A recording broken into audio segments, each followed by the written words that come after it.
Hi there, welcome to my YouTube channel. This is Tina from tinahills.com, and if you have a Taurus ascendant, a Taurus moon, and a Gemini sun, then this is your video. So the ascendant is the degree of the zodiac rising on the eastern side of the horizon at the moment of your birth, and the sign on which it falls is your rising sign. And the rising sign is sort of the interface you have to deal with society and the 3D world. It is how your soul has been plugged into the 3D matrix. It is the first house, which is a house of self, how you look, your gestures, your physical body, your appearance, your mannerisms, the way you are perceived when you walk into a room is your ascendant, or your rising sign. Okay, so it is a very important part of you, and it is up to you to master the karmic lesson of your ascendant sign. Now you have your ascendant or your rising sign is Taurus, which is fixed, earth, hard, dry, cold. It is nocturnal, the womb energy. And you of course have to study the placement of Venus, so she's your ruler, and you have to see Venus by whether it's a day chart, night chart, whether it is aspects Venus makes, her position by sign and house, and all of that you have to take into consideration, because she is a ruler of your ascendant or your ascendant lord. So it's very important to understand how Venus interacts with existence. And Venus is our desire principle. Okay, she's how we are seduced into incarnation. Okay, and Taurus is the second sign, the second earth fixed sign of the zodiac. And through here, Venus enjoys reality or desires reality through the five senses: touch, smell, taste, see. So Taurus is very tactile. They love touching. Okay, that's a very big part, because Taurus also deals with the physical body and vegetation. Okay, agriculture. So it's very connected with food, right? This is the archetype of the builder. So deep down, Taurus is always looking to root and go deeper and deeper. Okay, now your life, if you have a Taurus ascendant and a Taurus moon, has probably changed a lot with Uranus's ingress into Taurus, and it will continue doing so. Taurus is fixed and Uranus is an electrical thunderbolt. So, everything shifts, your whole paradigm shifts, and this can be very disturbing. But when I think of Uranus and Taurus, I think of how oak trees root even deeper when there are when there are incessant threats of electrical storms. So Uranus is these electrical storms, and Taurus is rooting deeper. That's what's happening to you. All the change, all the pain is there for a reason. All the sudden epiphanies and sudden out of the blue occurrences that keep happening. Okay, they're opening you to a new level of awareness, because you don't like to be pushed out of your box. You like stability. Okay, and you're all about substance. Again, think of it, vegetation. It's what we eat, what we put in the mouth, how we grow. Okay, how we build our bodies is through food, the Taurus rules, right? So there's a very intrinsic connection with food and Taurian. And this can be a problem because, Taurus placements, heavy placements in Taurus, you find it difficult to lose weight. Taurus rules the throat, so you have a very beautiful voice, even exalted moon there in your first house, beautiful voice. For sure, people are attracted. Very emotional way of talking.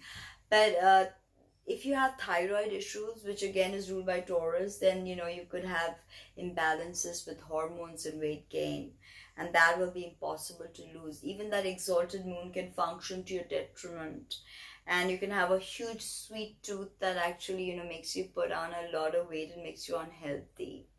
Okay, it's okay to understand the beauty of the form, which Taurus does, but you must also understand the healthy side to it. Okay, the form itself and the preservation of that form, right? Now, you like to give gifts, you like to cook for people, invite them over, you like to receive gifts as well, although you don't like surprises, and you like to cook for people, and you like people to cook for you. So yes, the way to your Taurian's heart is through her or his stomach. That is there. And there's something about rescuing a damsel in distress that Taurian moon guys really like. And Taurian moon women with Taurus ascendants, they like to play out this damsel in distress trope sometimes, so they can get rescued by their proverbial prince. Think about such dreams. Taurian moon especially, you guys love to dream about your wedding. Tell me that is not correct. I think that is. Or you can be very decadent because hedonism, always gratifying your senses.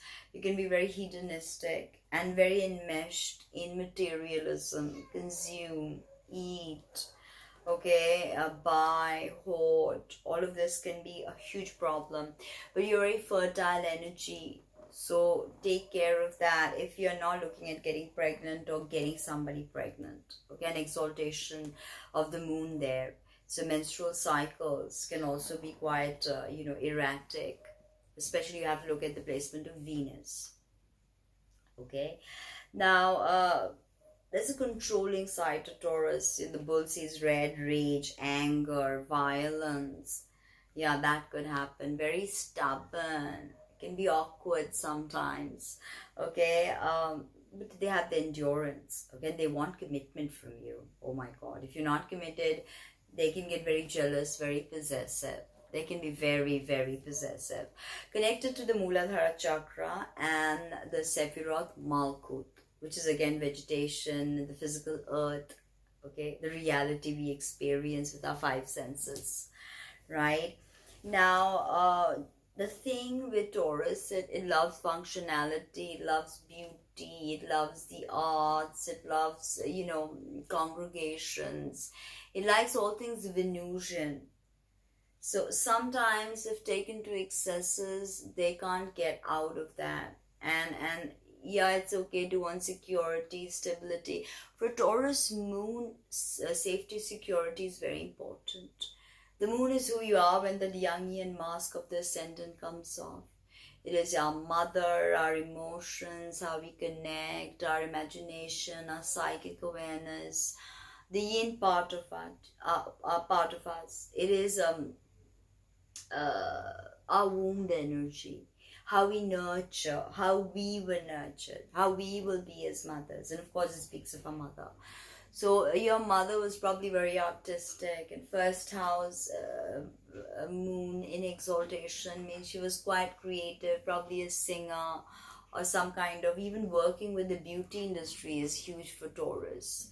Even hospitality and cooking, because they're chefs, and I told you about the intrinsic connection of Taurus and food.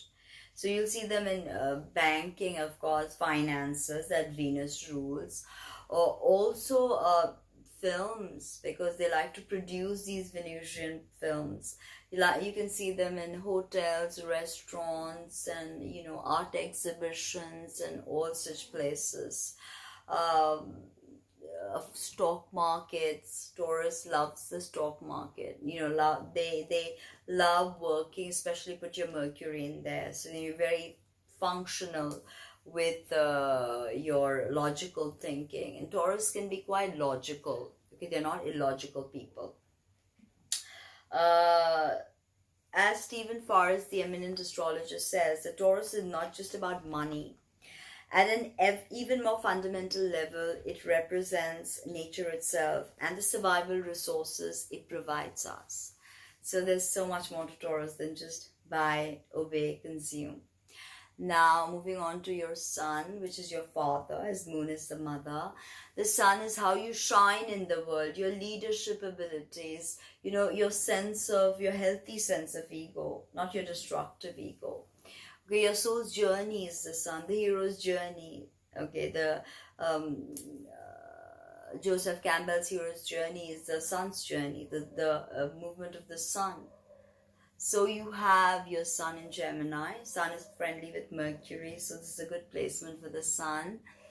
And Gemini is the archetype of the communicator. It is the third sign. So your sun is in a complicated semi-sextile with your moon and your rising.